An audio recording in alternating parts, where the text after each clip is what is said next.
हैदराबादमधील कुंदनबागची ही सत्य घटना। एका रात्री एक चोर आपल्या चोरीसाठी एक घर बघत होता। बघता बघता तो चोर कुंदनबाग या इलाक्यामध्ये जातो।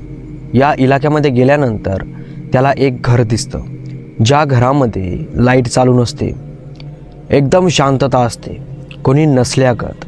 चोराला असं वाटतं की आता आपली चांदी झाली, या घरामध्ये जाऊन काही गोष्टी चोरी करून आपण इथून बाहेर निघू। चोर त्या इलाक्यामध्ये थोडा वेळ थांबतो, हालचाल बघतो, त्या घरामध्ये कदाचित कुणी आहे का नाही, पण असली त्याला कुठलीही हालचाल त्या घरामध्ये दिसत नाही। चोर ती दिवारावरून उडी टाकून त्या घरामध्ये जातो, आपल्या जवळची टॉर्च लावतो आणि त्या घरामध्ये बघायला प्रयत्न करतो।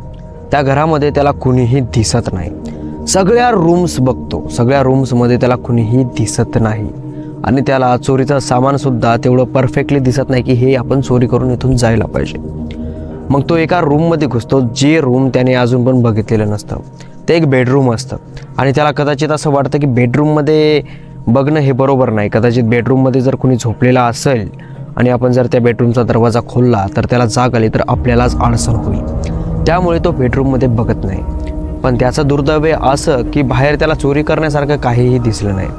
त्याने नाविलाजाने त्या घराचं बेडरूम जे एक होतं, ज्याने अजून पण खोललेलं नव्हतं, ते बेडरूम खोलतो आणि बेडरूम खोलताच त्याच्या हातची जी टॉर्च आहे ती खाली पडते आणि तो चोर त्या घरामधून जोरात बाहेर पडतो आणि बाहेर निघाल्याच्या नंतर तो थोडा दूर पळतच जातो आणि पळत गेल्याच्या नंतर दमल्याच्या नंतर हापल्याच्या नंतर तो थोडा विचार करतो की ही गोष्ट मी कोणाला सांगू की नको सांगू। कारण की जेव्हा या चोराने ते बेडरूम खोललेलं असतं, त्या बेडरूममध्ये त्या पलंगावरती 3 मडे पडलेले असतात, म्हणजे 3 देह, मृत्यू देह हे पडलेले असतात, एक बाई आणि 2 मुलीचे। आणि हे दृश्य पाहून ते चोर तिथून पळालेलं असतं, कारण की मडे पण असे साधेसुधे पडलेले नसतात, सगळ्या बेडरूमने रक्त सांडलेलं असतं। आणि एवढं खतरनाक बघून तर ते घायभरून तिथून पळून सुटलं। पण याला भीती वाटली की तिथे आपली टॉर्च पडलेली आहे, त्याच्यावर आपले फिंगरप्रिंट आहेत आणि जर पोलिसने जर तिथं गेलं आणि इन्व्हेस्टिगेट केलं तर आपले फिंगरप्रिंट, आपली टॉर्च त्यांना कळेल आणि त्यांच्या खुनांचा आरोप आपल्यावर येऊ शकतो। तर याच भीतीने त्या चोराने पोलीस स्टेशनमध्ये कॉल केला आणि पोलिसला ही सगळी बातमी सांगितली की मी या घरात गेलो होतो चोरी करण्यासाठी, पण मला काय तिथं काही सामान भेटलं नाही, त्यामुळे मी बेडरूमचा दरवाजा ओपन केला आणि बघतो तर मधात 3 मडे पडलेले आहेत। प्लीज सर, मी फक्त चोरी करण्यासाठी गेलो होतो, मी कुणाला काही मारलेलं नाही, याच्यात माझा काहीही गुन्हा नाही। ही बातमी ऐकून पोलीस तिथं अर्ध्या घंट्यामध्ये पोहोचते। आता त्या इलाक्यामध्ये पोलीस आल्यामुळं शेजारी पाजारी सगळे जागे झाले आणि त्या घराकडे बघू लागले। आता शेजारी सगळे शॉक होते। त्या घरामधून 3 मडे बाहेर काढले होते पोलीसवाल्यांनी आणि ॲम्ब्युलन्समध्ये टाकून हॉस्पिटलमध्ये पाठवले होते। त्या रात्री पोलिसने काहीही तिथं केलं नाही, त्या घराला पूर्ण सील केलं। सील केल्याच्या नंतर जेव्हा सकाळ झाल्याच्या नंतर पुन्हा पोलीस तिथं पडताळणी करण्यासाठी जाते आणि आजूबाजूंच्या लोकांना विचारते की इथं मर्डर झालेले आहेत, एक बाई आणि 2 मुलींची, तर काय कोण केलं, काय केलं, काय तुम्हाला माहिती आहे का, की कोणी अननोन कोणी घरामध्ये आलतं किंवा नाही।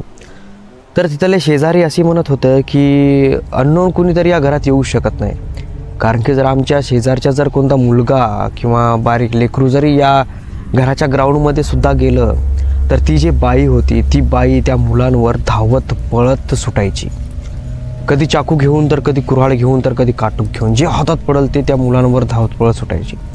एकही शेजारी त्यांना बोलण्याची हिंमत नाही करायचा। खूप अलग वातावरणातले लोक होते ते।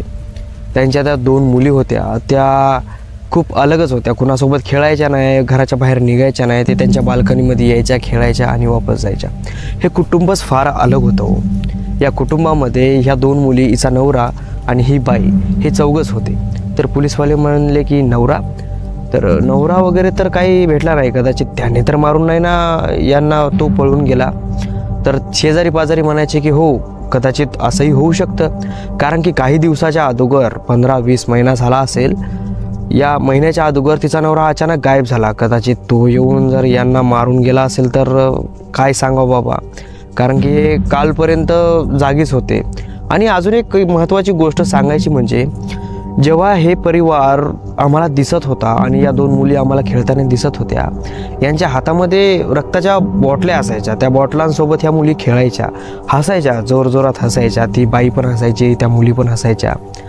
कालपर्यंतची गोष्ट आहे आणि आज तर या 3 जणांचा कोणी खून करून पळून गेलं. सर तुम्ही म्हणताय तसं बहुतेक हिच्या नवऱ्याने या 3 जणांना मारून पळून गेला असेल. तर पूर्ण शेजाऱ्या करून हेच बयान भेटलं. म्हणजे हे सगळे शेजारी म्हणू लागले पोलीसवाल्यांना. तर पोलीसवाल्यांना वाटलं की कदाचित हे सगळं खरं असेल. पण जेव्हा पोस्टमार्टम होतं आणि जी बातमी पोलीसवाल्यांना समजते पोस्टमार्टममधून, ती ऐकून पूर्णपणे पुन्हा शॉक होता. म्हणजे असं या जमान्यामध्ये होणं शक्यच नाही. आणि ही बातमी जर तुम्ही ऐकली तर तुम्ही पण शॉक होसाल. पोस्टमार्टममधली जी बातमी होती ती बातमी अशी होती, तो रिझल्ट असा होता की हे जे 3 मडे होते, या 3 मड्यांना मरून, म्हणजे या 3 लोकांना मरून 6 महिने झाले होते. ही कालची गोष्ट नव्हती. आणि तिथले सगळे शेजारी म्हणायचे की कालपर्यंत ह्या 2 मुली बाल्कनीमध्ये खेळायच्या, यांची आई त्यांच्यासोबत बसायची. आणि पोस्टमार्टममध्ये तर कळाले की हे 3 जण 6 महिन्यापूर्वीचे मेलेले होते. आणि त्यांच्या बॉड्या पण अशा होत्या की आता काल मेलेले आहेत. पण पोस्टमार्टम केल्याच्या नंतर 6 महिने अगोदर मेलेले होते ही माणसं. आता हे ऐकल्याच्या नंतर पूर्ण आश्चर्यचकित कारभार झाला. आता 6 महिन्याच्या अगोदर मेलेले बॉडीज अशा असू शकतात का? आणि ही लोक सगळे येडे आहेत का की म्हणतायत की नाही हे कालपर्यंत जिवंत होते. आता पोस्टमार्टम पण खोटं नसू शकणार ना. त्या रिपोर्ट एका हॉस्पिटलमधून दुसऱ्या हॉस्पिटलमध्ये पाठवल्या. 2-3 हॉस्पिटल चेक केले. त्या 2-3 हॉस्पिटलमध्ये सुद्धा हेच रिझल्ट बघायला भेटला की 6 महिन्याच्या अगोदर हे मर्डर झालेले आहेत. आता पोलीसवाले डोकं खाजवू लागले की हे असं होऊ कसं शकतंय. तर बाबा आता यांना असं वाटलं की हे एकदम कन्फ्युजनमध्ये. तेवढ्यात पुन्हा एक रिपोर्ट त्यांच्यापाशी येतो.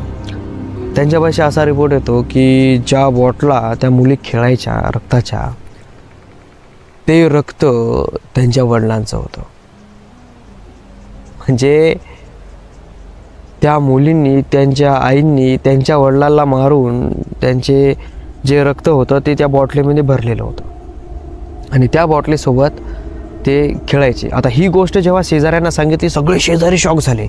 त्याच्यातले काही शेजारी म्हणायचे की हो असं होऊ शकतं, कारण की ती जेव्हा बाई घराच्या बाहेर यायची, तिच्या ग्राउंडमध्ये फिरायची, तिच्यापाशी एक पोतं असायचं आणि त्या पोत्यामधून रक्ताचे थेंब गळायचे. आम्हाला वाटायचे की कदाचित कोंबडं वगैरे, बकरं वगैरे असेल आणि ती ते त्याच्यामध्ये टाकत असेल.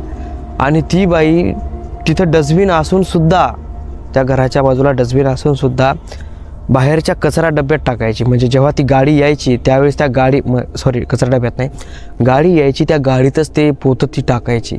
आणि ते पोतं इतकं घाणेरडं होतं की ते कोणाला खोलून बघण्याची इच्छासुद्धा झाली नाही.